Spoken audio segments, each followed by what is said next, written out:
Le psaume 40, 4 versets. Et j'espère que ça va nous ouvrir quelques horizons. 4 versets du psaume 40.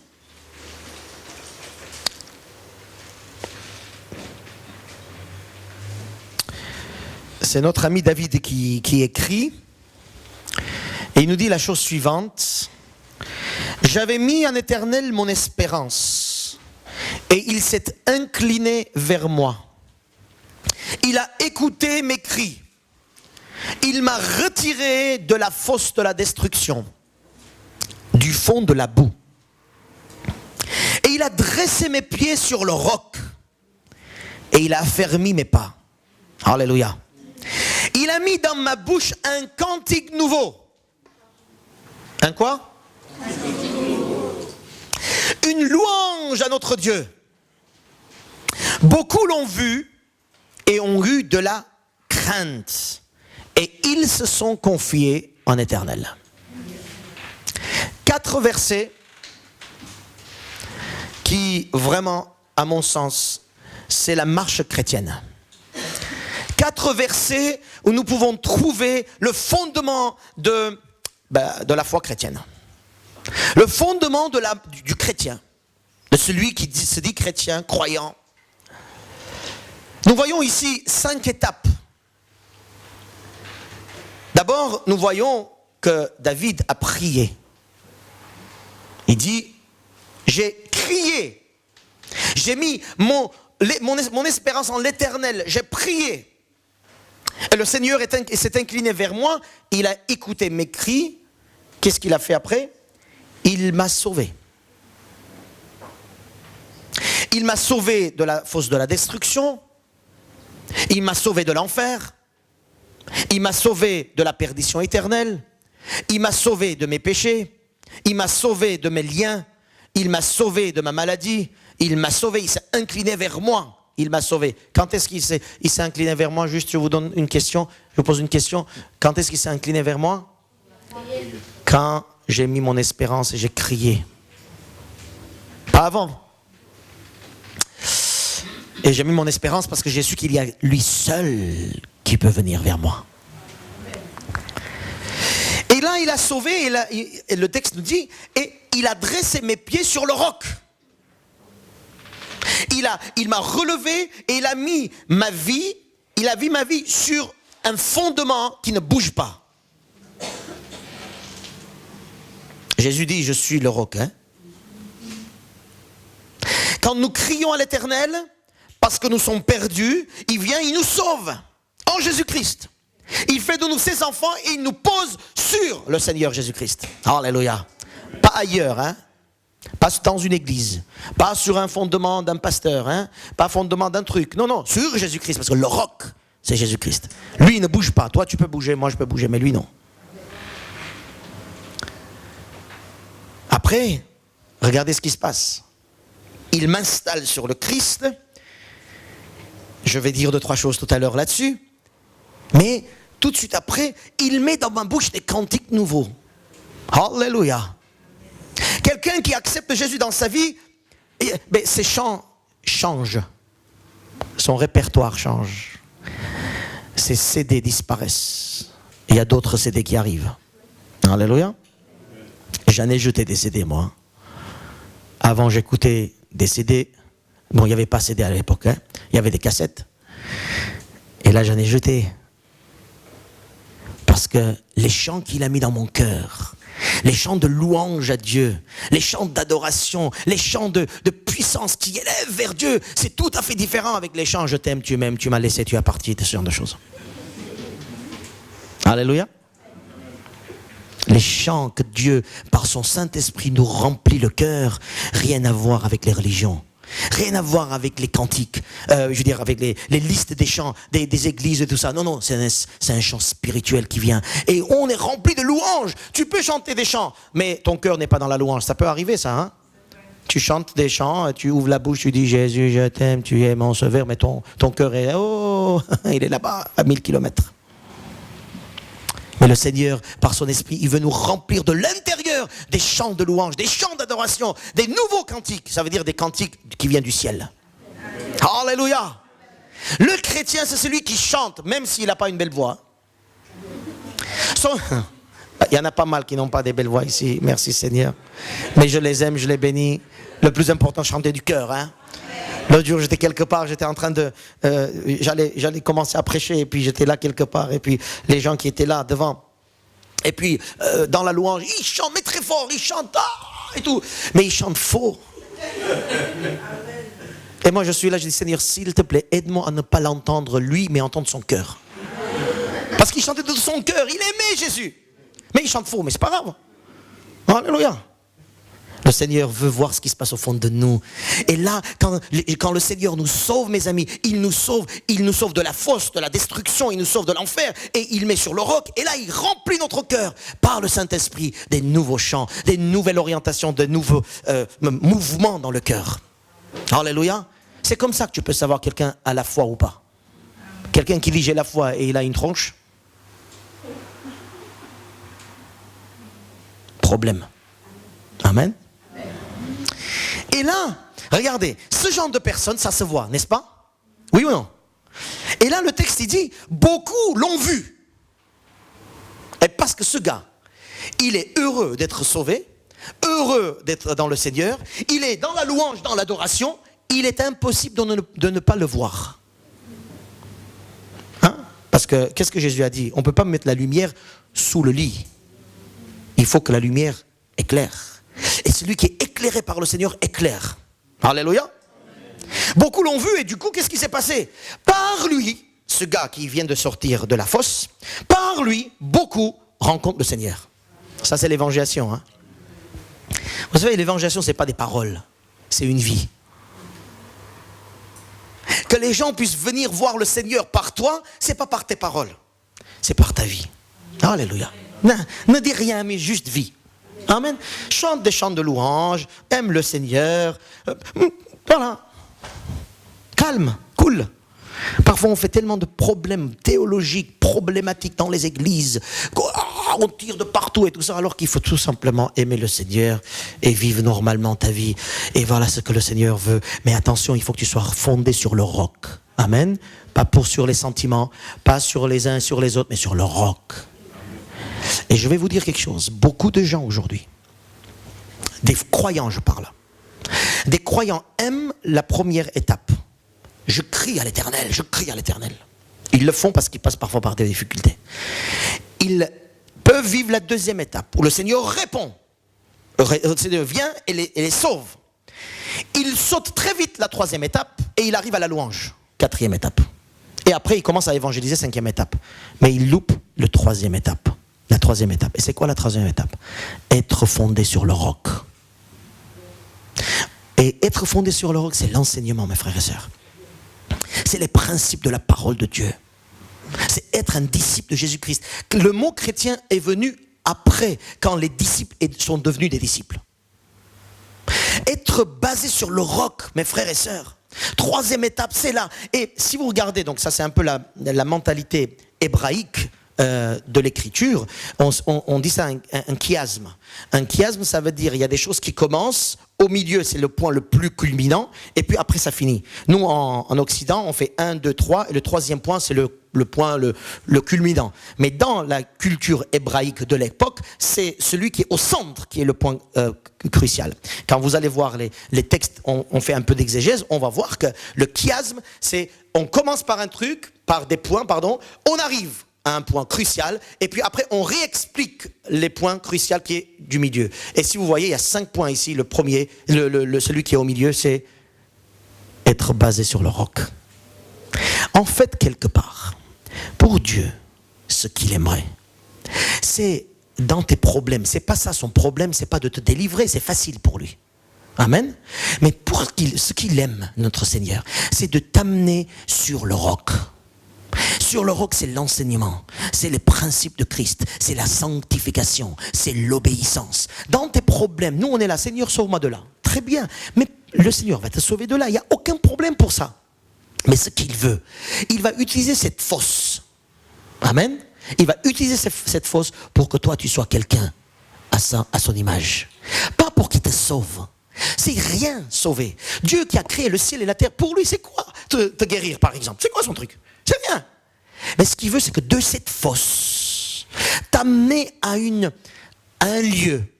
Le lieu, c'est que tu sois encore plus fondé sur le roc. Mais le problème, même chez les chrétiens croyants, ils n'aiment pas ce troisième point. Je ne veux pas être enseigné, je ne veux pas je veux pas obéir. Le Saint-Esprit m'apprend tout. Voilà, ce genre de paroles, parfois on entend dans les églises. Oh, le Saint-Esprit m'apprend tout. Oui, il apprend quoi? Il apprend la parole, il apprend pas autre chose. Amen. Donc du coup, le plus important, pasteur, il y a quelqu'un qui m'a dit il n'y a pas longtemps.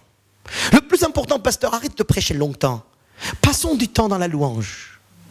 C'est bien, je suis le premier à aimer la louange.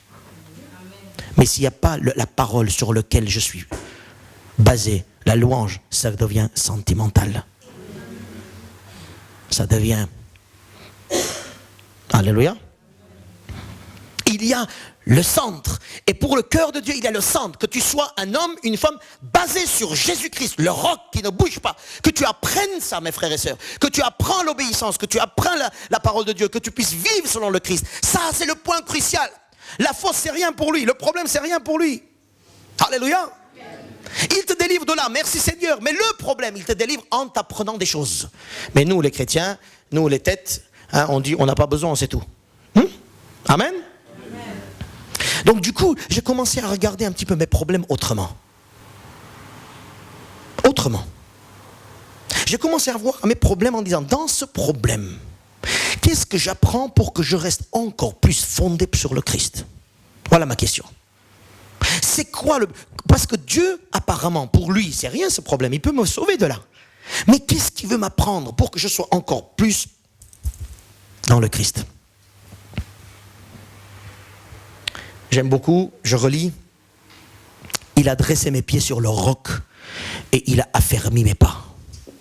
Il a dressé mes pieds sur le roc et il a affermi mes pas. Voilà le but de Dieu quand il te délivre de la fosse. Alléluia. Amen.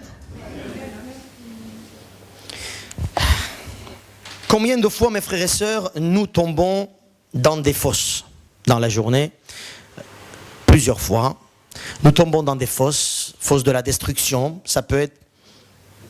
Je ne parle pas là de l'enfer, là je parle de notre vie. On tombe dans des difficultés. Parfois à cause de nos péchés. Je peux vous dire quelque chose? Parfois, à cause de mon péché, je suis tombé dans une fosse.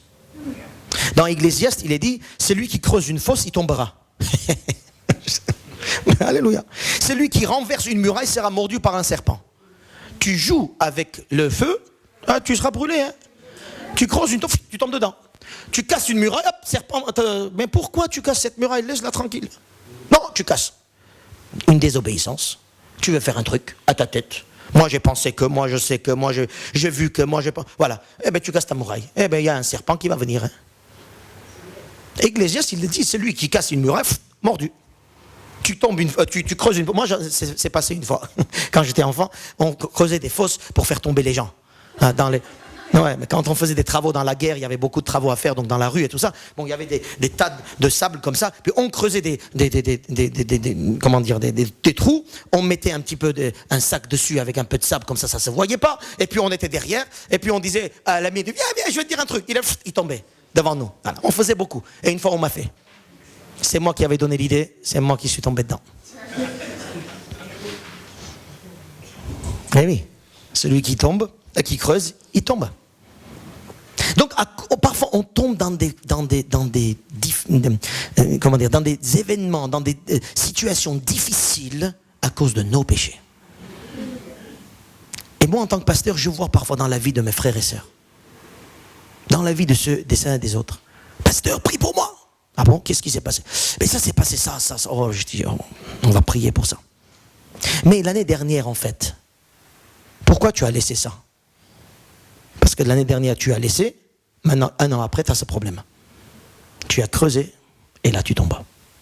C'est pas pour lui dire, bien fait pour toi. Bon, on est là pour le sauver. On est là pour l'aider. Mais parfois, il faut qu'on dise aussi, mon frère, ma soeur, tu es tombé là-dedans, c'est à cause de toi. Arrête de dire c'est à cause de l'autre. Et toujours, vous savez, on est des bons tchatcheurs. Hein. On dit c'est lui. si lui, il n'était pas là, moi, je ne serais pas là aujourd'hui. Vous voyez? C'est lui, c'est elle, c'est Satan. Pour les très chrétiens, ils disent c'est Satan qui a fait. Bon, il fait Satan des choses. On va en parler. Mais parfois, c'est à cause de moi. Alors calme-toi et réfléchis. Est-ce que toi, tu n'as pas fait quelque chose où tu es en train de tomber maintenant? Parfois, je vais vous donner aussi des solutions. Ne vous inquiétez pas. Alléluia. Dieu a toujours des solutions. Amen. Mais ce que je veux dire, c'est qu'on tombe d'abord parfois à cause de nous. Parfois, on va tomber dans des fosses à cause des autres. Ça arrive aussi.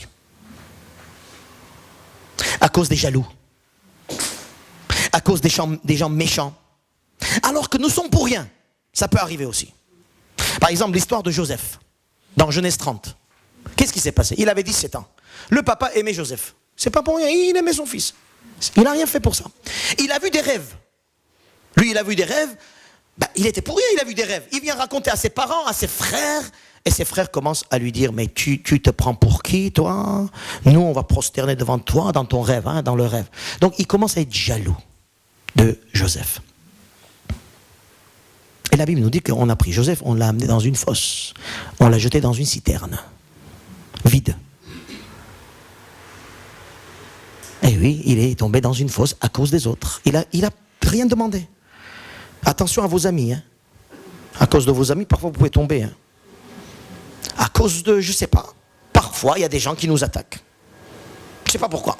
Pourquoi il n'aime pas ce gars, je ne comprends pas. Pourquoi il est jaloux, je ne sais pas. Ça arrive, j'en ai.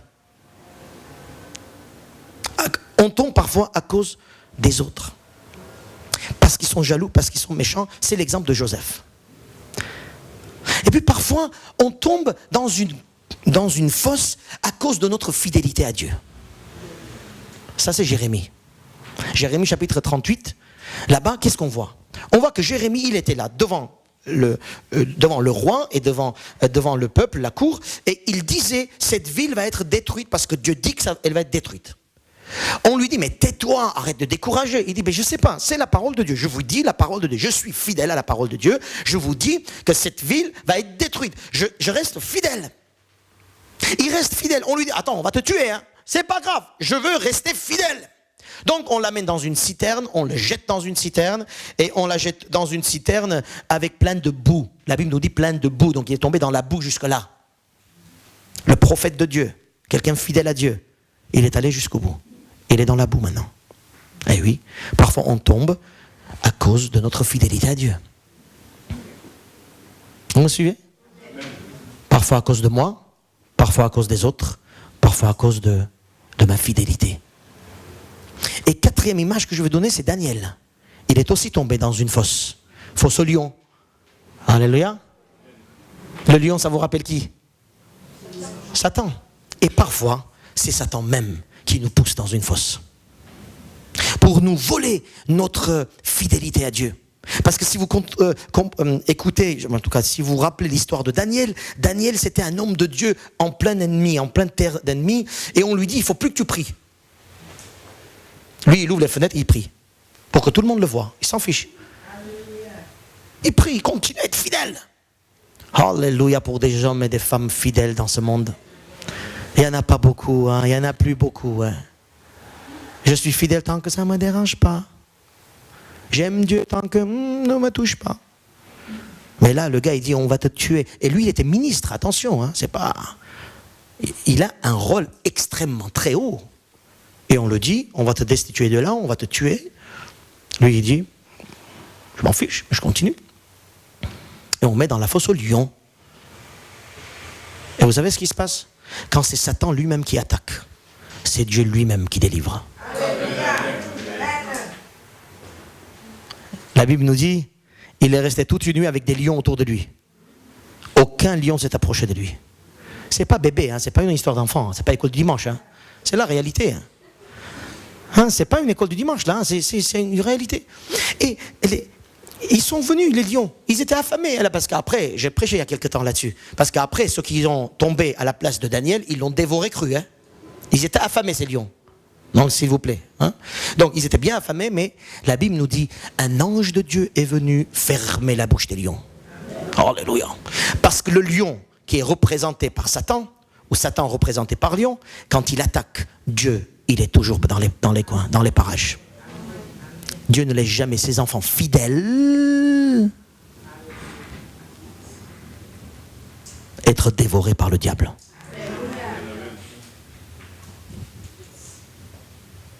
Plusieurs sortes de fausses, plusieurs raisons, ça peut nous arriver. Et à chaque fois, quand je crie à l'Éternel, il vient. Même si c'est ma faute. Amen. Peut-être que tu es tombé dans un trou et tu ne peux pas t'en sortir. Je veux te dire, oui, c'est vrai, tu as peut-être honte d'en parler. Je ne vais pas dire ça au pasteur, c'est à cause de moi, qu'est-ce qu'il va me dire? Je ne vais pas dire ça à ma soeur, qu'est-ce qu'il va dire? Bon. Nous, on peut peut-être avoir un peu, oh là là, oui, on peut dire ça. C'est grave quand même ce que tu viens de faire. Oui, c'est grave, c'est ta faute. Ok. Dieu, il dit aussi, c'est grave, c'est ta faute, mais il vient pour aider. Alléluia.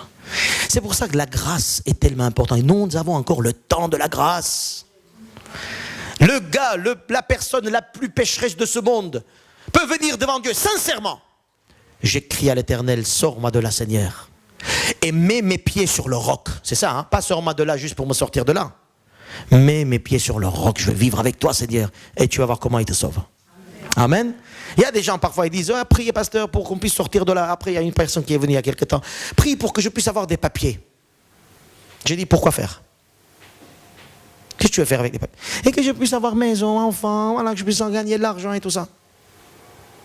C'est pas une belle motivation, ça. Le Seigneur va venir t'aider dans tes fosses à condition que tu viennes et tu marches avec le Christ. Et c'est pour ça, n'importe qui parmi nous, si nous passons par des moments très difficiles, une fosse extrêmement boueuse, alléluia, crie à l'Éternel. Il vient te sauver.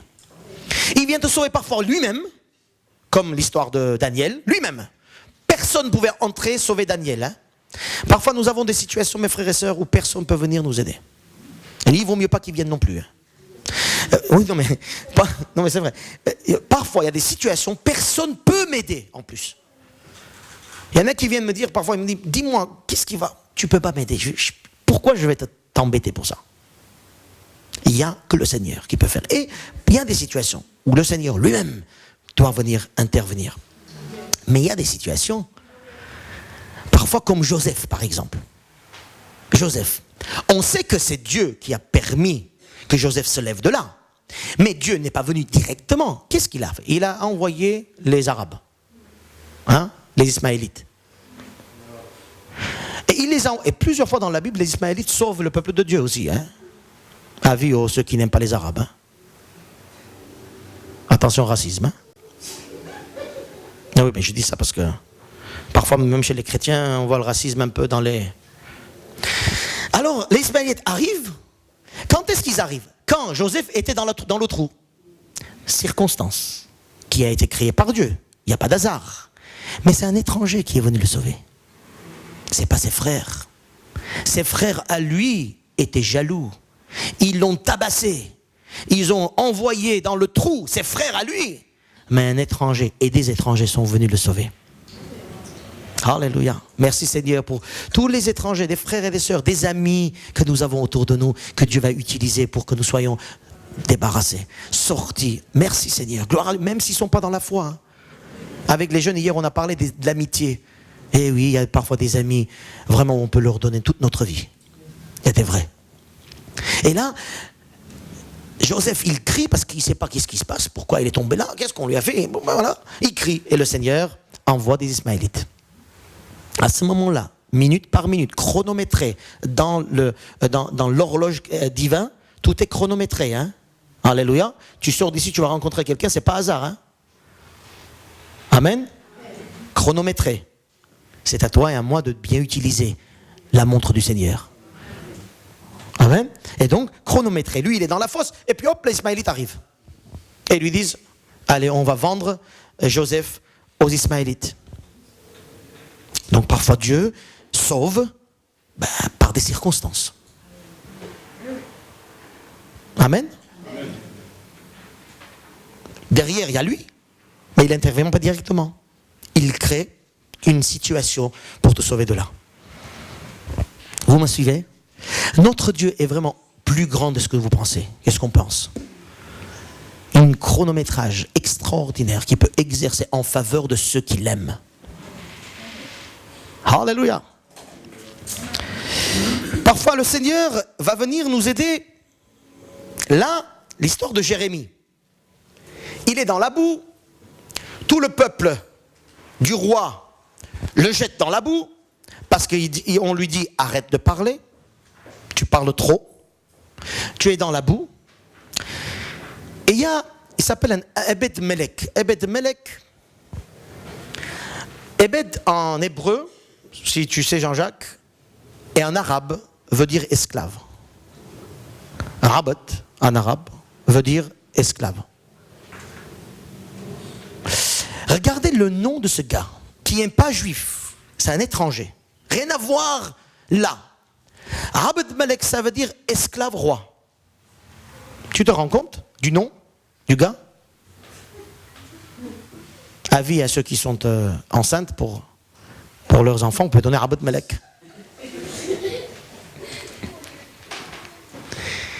Il est esclave roi, c'est un étranger extraordinaire, rien à voir avec les juifs. Et vous savez qu'est-ce qu'il fait? Il vient devant la citerne. Il voit Jérémie.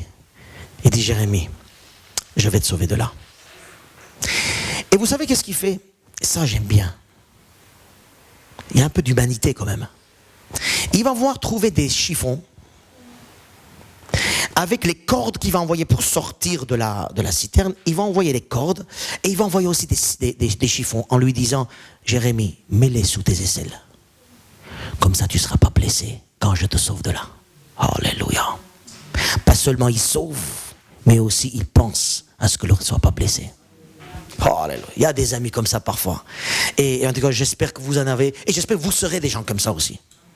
Dans le sens où Dieu nous sauve aussi par des gens étrangers, où j'attendais pas. Par des gens qui prennent soin de moi. Qui prennent soin de moi. Pas seulement il me sauve pour sauver, on dit allez ça va, je t'ai sauvé, remercie-moi toute ta vie. Non.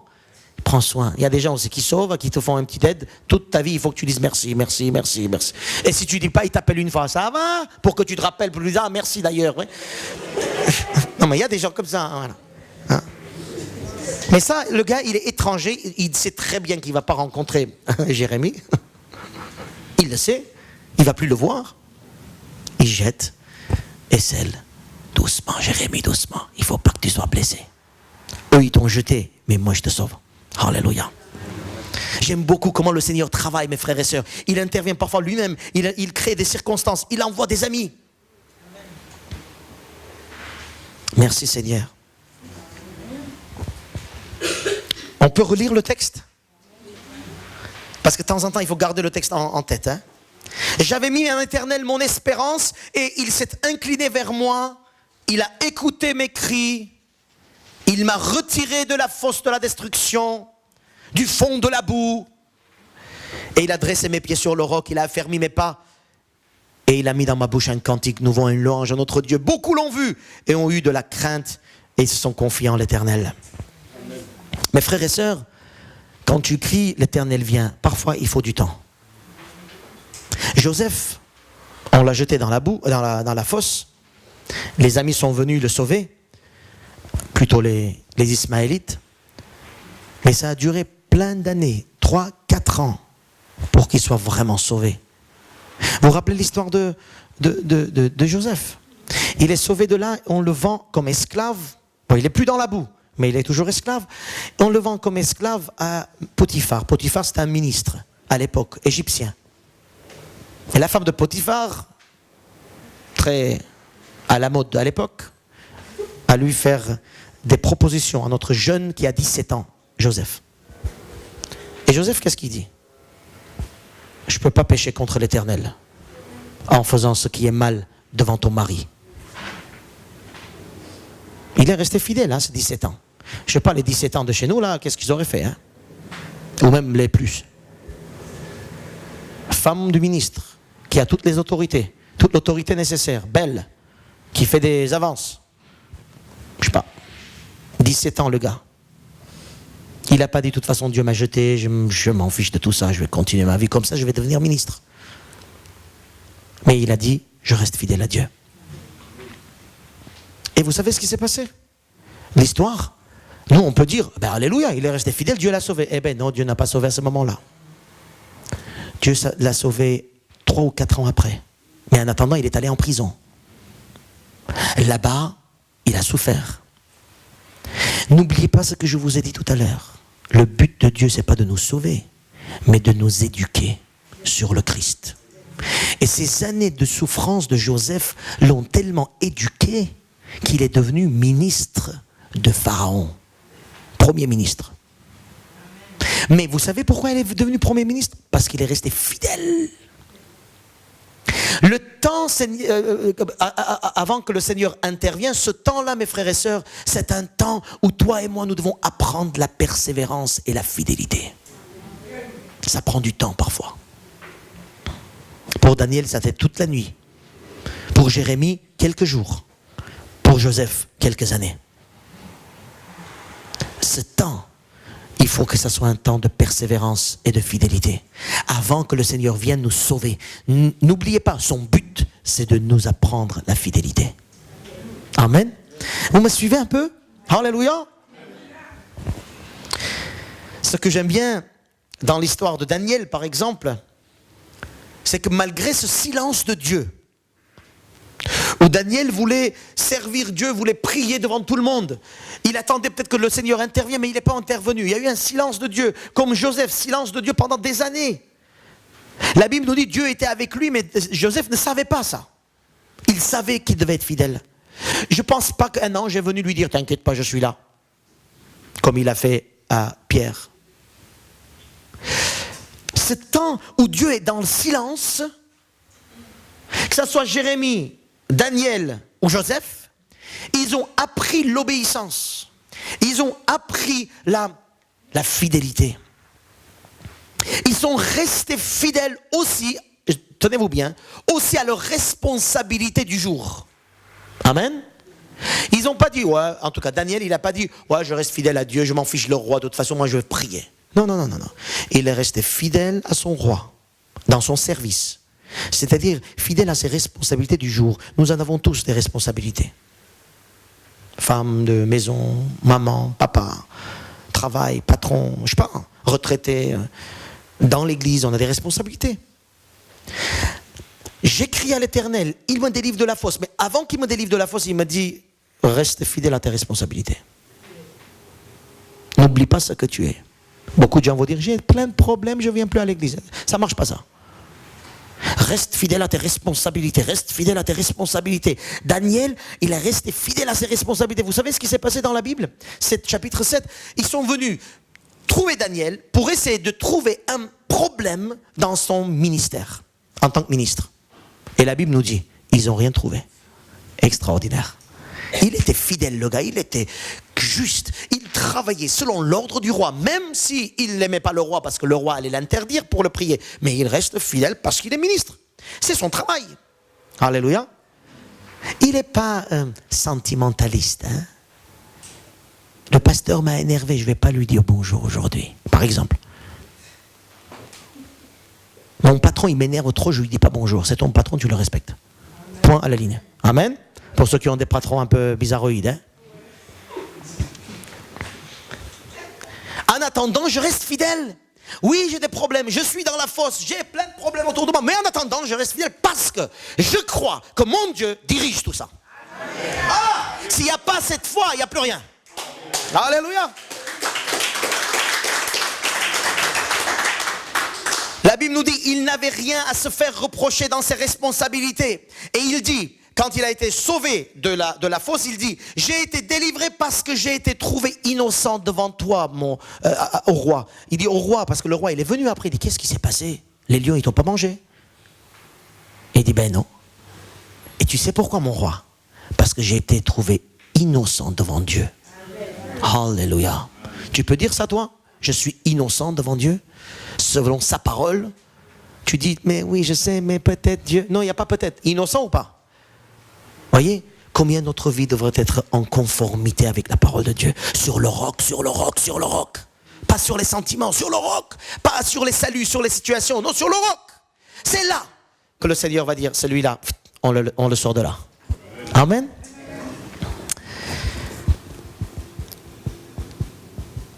Mes frères et sœurs, chaque fosse dans laquelle ou par laquelle nous passons, c'est pour que tu loues le Seigneur encore plus, pour que tu puisses le découvrir encore plus, et pour que par toi, d'autres le rencontrent encore plus.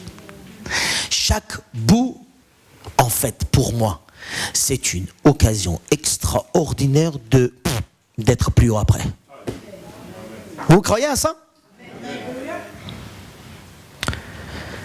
Dans le quotidien, quand nous vivons ces 4 versets du psaume 40, parce que dans le quotidien, on a besoin de crier, parce qu'on passe par des difficultés. Dans le quotidien, quand nous vivons ces 4 versets, ça fait de nous, mes frères et sœurs, des enfants qui vont rendre gloire à Dieu. Des enfants qui vont être le parfum de Christ partout, même en prison. L'histoire de Joseph en prison, on l'a comment michonné, on dit? Non, qu'on dit? Hein? Bichonné. On l'a bichonné en prison. Vous savez pourquoi?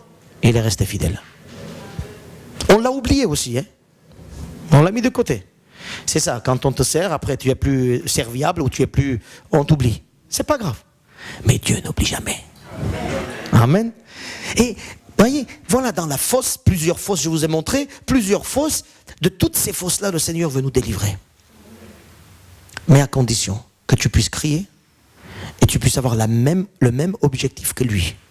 C'est d'être fondé sur le roc et que sur le roc. Alléluia. Moi, je prie mes frères et sœurs pour que nous puissions dans nos fosses puisse avoir la bonne démarche. D'abord, la première chose, est-ce que tu es sauvé de la fosse d'éternité?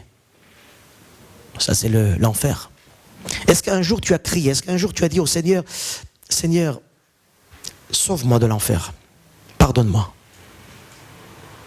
Purifie mes péchés. Fais de moi ton enfant. Seigneur, fais que je puisse marcher sur le roc. Est-ce que tu as déjà prié une fois comme ça? Est-ce que tu as accepté le Seigneur comme le roc de ta vie? Là, il faut commencer par là. Il faut commencer par là parce que c'est à partir de là que Dieu devient ton Père. Et quand Dieu est mon Père, je ne sais pas, papa, qu'est-ce que vous faites à vos enfants, vous? Hippolyte vient d'avoir une fille.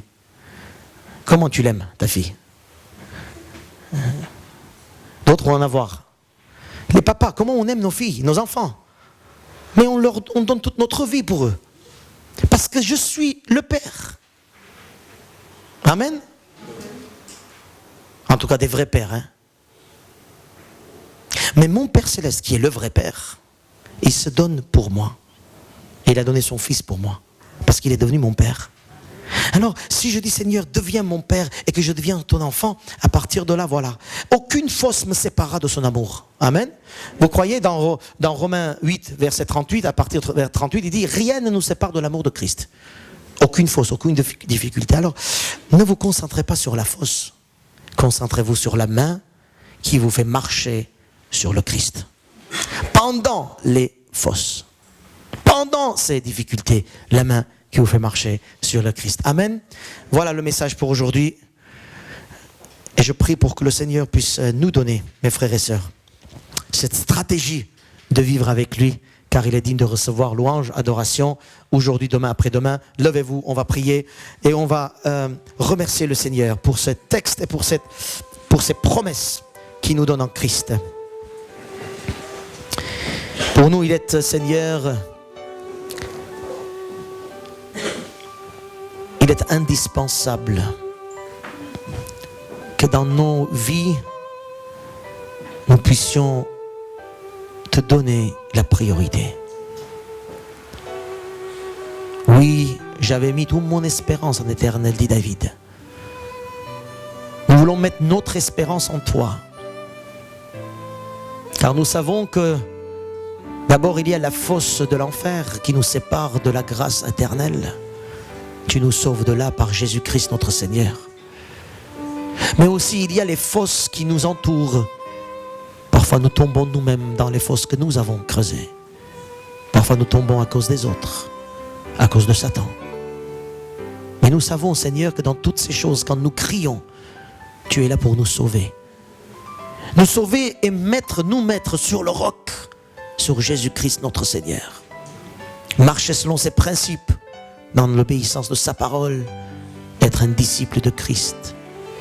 Afin que nos cœurs et notre vie soient un lieu de joie et de louange. Dans ce monde de ténèbres, que les gens puissent voir, Seigneur, qu'il y a la lumière, qu'il y a l'espérance, il y a la vie éternelle en Jésus-Christ. Ton amour est tout pour tous, Seigneur. Tu attends impatiemment que les uns et les autres puissent venir vers toi, t'élever, t'accepter et marcher à tes pas. Apprends-nous la fidélité de Jérémie, la fidélité de Daniel, la fidélité de Joseph. Apprends-nous, Seigneur, à vivre dans les moments difficiles, pas par nos sentiments, mais par ta parole seule. Au nom de Jésus-Christ notre Seigneur. Alléluia. Amen et Amen.